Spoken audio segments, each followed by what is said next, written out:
அன்பார்ந்த நேயர்களுக்கு வாழ்த்துக்கள். பாஜகவுடைய தமிழ்நாடு தலைவர் அண்ணாமலை வரக்கூடிய 2024 லோக்சபா தேர்தலில் நான் போட்டியிட மாட்டேன் அப்படின்னு ஒரு அறிவிப்பு வெளியிட்டிருக்கிறாரு. சரி, அவர் தான் வெளியிட்டிருக்காருன்னு பார்த்தா மத்திய அமைச்சராக இருக்கிற எல் முருகன் நானும் போட்டியிட மாட்டேன் அப்படின்னு அறிவிச்சிருக்கிறாங்க. என்ன முக்கியமான தலைவர்கள் 2 பேருமே லோக்சபா தேர்தலில் போட்டியிட மாட்டேன்னா என்ன காரணம்? அவங்களுக்கு தோல்வி பயம் மாட்டேங்கிறாங்களா? இல்லை நம்ம நின்றோம்னா ஒருவேளை டெபாசிட் கூட இழக்கக்கூடிய சூழ்நிலை வருமோ அப்படிங்கிற பயத்தினால மாட்டேங்கிறாங்களா? என்ன காரணம் அப்படின்னு சொல்லி பாஜகவில் மற்ற பகுதிகளெலாம் போட்டியிடுறேன்னு சொல்லி முன் வந்தவங்கெல்லாம் இப்போ ரிவர்ஸ் கேர் போட்டு பின்னாடி போகிறாங்க. ஐயோ எங்களுக்கும் வேலை இருக்குப்பா, ஆளை விடுங்கிற மாதிரி அப்படிங்கிற மாதிரி ஒரு செய்தி வந்திருக்குது. இந்த செய்தியோடைய பின்னணி என்னவா இருக்கும்? இந்த அளவுக்கு அண்ணாமலை அவர்களும் எல்முருகன் அவர்களும் எங்களுக்கு போட்டியிட நாங்கள் விருப்பம் இல்லை அப்படின்னு ஒதுங்கக்கூடிய அளவுக்கு உள்ள என்ன சூழ்நிலை ஏற்பட்டுச்சு அப்படிங்கிற தகவல்களை சில நிமிடங்கள் நீங்கள் கடைசி வரைக்கும் கவனமாக கேட்டுட்டு இது பற்றிய உங்களுடைய கருத்துக்களையும் இந்த கமெண்ட் பாக்ஸில் கமெண்ட்ஸ் பண்ணுங்கள். இப்போ நம்ம வீடியோக்குள்ளே போவோம். வரக்கூடிய 2024 நாடாளுமன்ற தேர்தலில் தமிழ்நாட்டில் ஒரு பெரிய பிரம்மாண்டமான ஒரு கூட்டணி அமைச்சு போட்டியிட்டு பாரதிய ஜனதா பெரும்பாலான இடங்களை கைப்பற்றோம் அப்படின்னு சொல்லி அண்ணாமலை அவர்கள் ஒரு சவால் விட்டார். அதுக்கு முன் உதாரணமாக என் மக்கள் என் மண் என் மக்கள்ங்கிற ஒரு பெயரிட்டு தமிழ்நாட்டில் அதாவது யாத்திராங்கிற பேரில் வாகனத்தில் பயணம் போனார். பயணம் போன இடத்துல சில இடங்களில் கூட்டங்களே சேரலை. அதுக்கு அவருடைய கட்சிக்கார ஆளுகள்கிட்ட ஒரு பெரிய ஏற்பாடுகளை செஞ்சு கூட்டத்தை கூட்டிகிட்டு வாங்கப்பான்னு சொல்லி சில இடங்களில் கூட்டம்லாம் கூட்டினார்னு சொல்லி அந்த பாஜகவுக்கு எதிராக உள்ளவங்கெல்லாம் பேசுகிறாங்க. ஆனால் அண்ணாமலை என்ன சொன்னார்?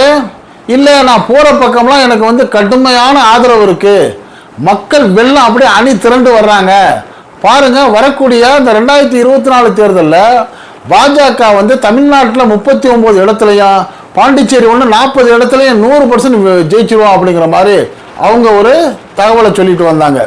இதுக்கிடையில் பாஜக கூட்டணியில் இருந்த அதிமுக எடப்பாடி பழனிசாமி என்ன சொல்லிட்டாரு? ஐயா எங்களுக்கு உங்கள் கூட்டணியே வேணாம், எங்கள் ஆளை விடுங்கப்பா, நாங்கள் விலகிறோம்னு சொல்லி வெளியே வந்துட்டார். ஆனால் எடப்பாடி பழனிசாமி அவர்களும் அந்த அதிமுக காரங்களும் இந்த நிமிடம் வரைக்கும் என்ன சொல்லிட்டு வர்றாங்கன்னா, எங்களுக்கும் பாஜகவுக்கும் உடன்பாடு இல்லை, கூட்டணி இல்லை. நாங்கள் 2024 நாடாளுமன்ற தேர்தல் மட்டும் இல்லை, 2026 சட்டமன்ற தேர்தலில் கூட நாங்கள் பாஜகவோட கூட்டணி இல்லைன்னு சொல்லி ஒரு அறிக்கையை வெளியிடுறாங்க. ஆனால் இந்த கூட்டணியிலேருந்து இவங்க விலகிட்டாங்கிறத ஏற்றுக்கிட்டோ அதை வழிமொழிஞ்சோ அதை பின்பற்றியோ பாரதிய ஜனதா தரப்புலேருந்து இந்த நிமிஷம் வரைக்கும் எந்த அறிவிப்பும் இல்லை. இதை பார்த்த திமுக காங்கிரஸ்காரங்க என்ன சொல்கிறாங்க? இல்லை இல்லை, தேர்தலுக்கு ஒரு வாரத்துக்கு முன்னாடி இவங்க என்ன பண்ணிடுவாங்க, திருப்பி கூடிடுவாங்க, கூடி என்ன பண்ணுவாங்க, தேர்தலை சந்திப்பாங்க.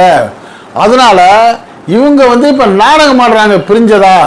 ஒன்று 7 நாளைக்கு முன்னாடி சேருவாங்க, அல்லாட்டி தேர்தல் முடிஞ்சு ரிசல்ட் வந்த பிறகு 7 நாளைக்கு பின்னாடி சேருவாங்க.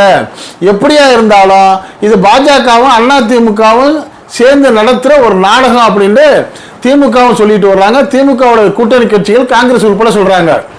ஆனால் அதுதான் உண்மைங்கிற மாதிரி இந்த நிமிடம் வரைக்கும் அதிமுகவிலிருந்து பேசக்கூடிய எடப்பாடி பழனிசாமி அவர்கள் எந்த ஒரு கூட்டத்திலையும் எந்த ஒரு இடத்துலையும் ஒரு வார்த்தை கூட பாரதிய ஜனதாவையோ பாரதிய ஜனதா தலைவர்களையோ மோடி அவர்களையோ அவர்களுடைய குற்றங்களை குறைகளை பேசவே கிடையாது.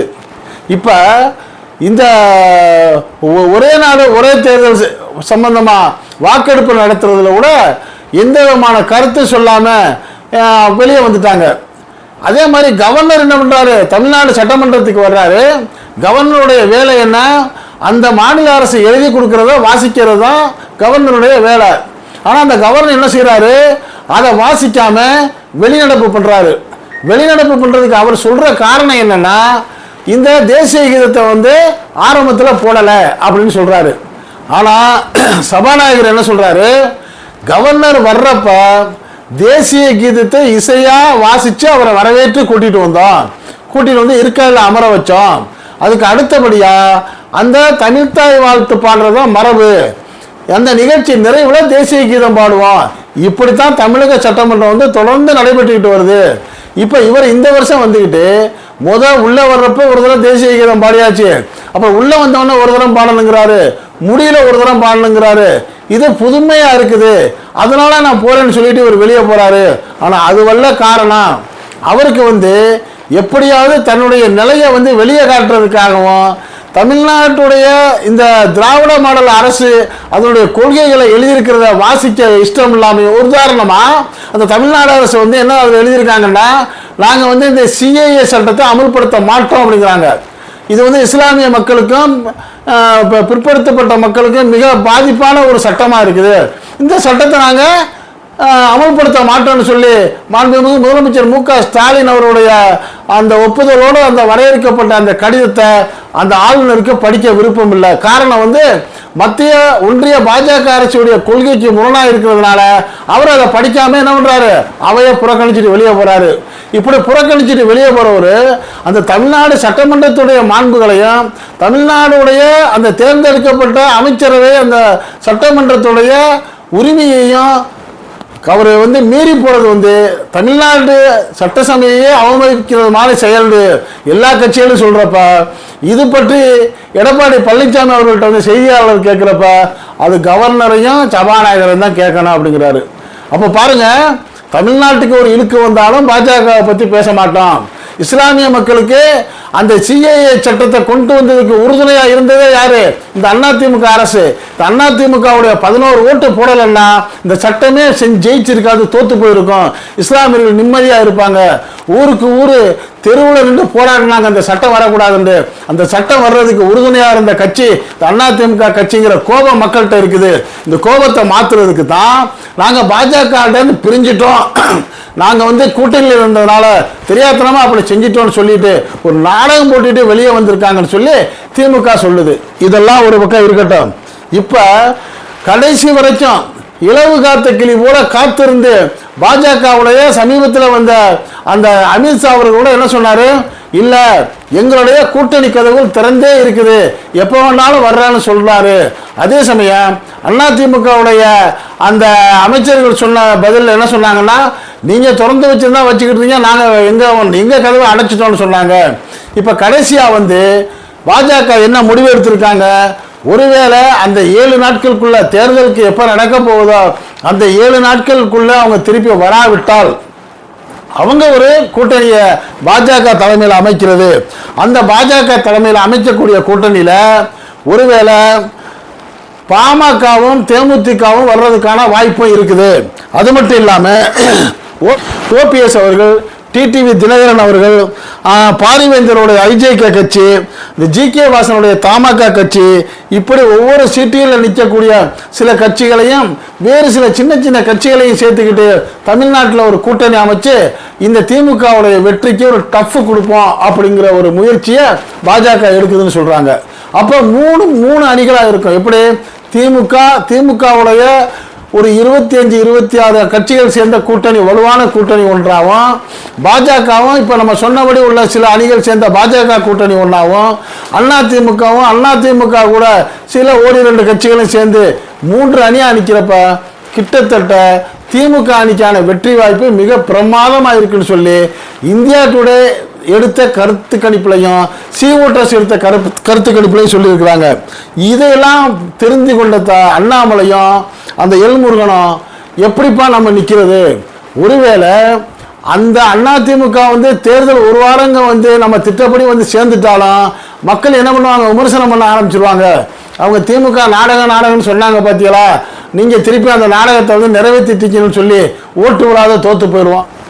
ஒருவேளை பிரிஞ்சு நின்றே எலெக்ஷனை சந்திச்சாலும் மக்கள் 3 அணியா இருக்கிறப்ப இந்த ஓட்டு பிரிஞ்சு போயிடும். அப்பவும் திமுக தான் வந்துடும். நமக்கு கிட்டத்தட்ட டெபாசிட்டே கிடைக்காம போயிடும். நம்ம ஏகப்பட்ட இடங்களில் வீர வசனம் பேசியிருக்கிறோம், அந்த வசனம் எல்லாம் தோத்து போயிடுச்சுங்கிற பழி வர்றதுக்கு முன்னாடி ஏதாச்சும் ஒரு நல்ல காரணத்தை சொல்லி நம்ம இந்த தேர்தலில் நிற்காம இருக்கிறது தான் மரியாதைங்கிற முடிவை தான் இந்த அண்ணாமலை அவர்களும் எல்முருகன் அவர்களும் எடுத்திருக்கிறாங்க. அதுக்கு இன்னொரு காரணம், அந்த மத்திய உளவுத்துறை கொடுத்திருக்க ரிப்போர்ட்ல ஐயா உங்களுக்கு பாஜகவுக்கு தமிழ்நாட்டில் ஒரு இடம் கூட வர்றதுக்கான வாய்ப்பு இல்லை. கடந்த முறை அவங்க 38 இடங்களில் வந்து ஜெயிச்சாங்க. ஆனால் இந்த முறை 39 தொகுதிகளையும் அவங்க வந்து கிளீனாக வந்து வெற்றி பெறுவதற்கான வாய்ப்பு இருக்குன்னு சொல்லி உளவுத்துறை கொடுத்த ரிப்போர்ட்டு தான் அண்ணாமலை அவர்களையும் எல்முருகனையும் ரிவேஸ் கீர் போட வச்சிருச்சு. இவங்களே ரிவேஸ் கீர் போட்ட உடனே நான் நிற்கிறேன் நீ நிற்கிறேன்னு சொல்லி வந்த ஒரு 5-6 பேர்களும் அப்பா எங்களையும் ஆள விட்டுருங்க சாமி அப்படிங்கிற மாதிரி ஒரு பயத்தை உருவாக்கி இருக்குங்கிற செய்தி வருது. இந்த செய்தி வந்து சரியானதா?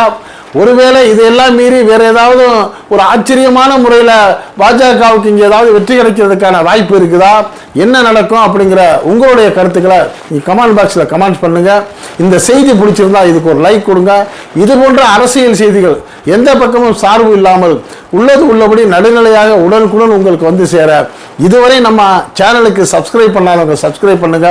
மறக்காம பக்கத்தில் இருக்க பெல் ஐக்கானை கிளிக் பண்ணுங்க. என்றும் இணைந்திருப்போம். நன்றி, வாழ்த்துக்கள்.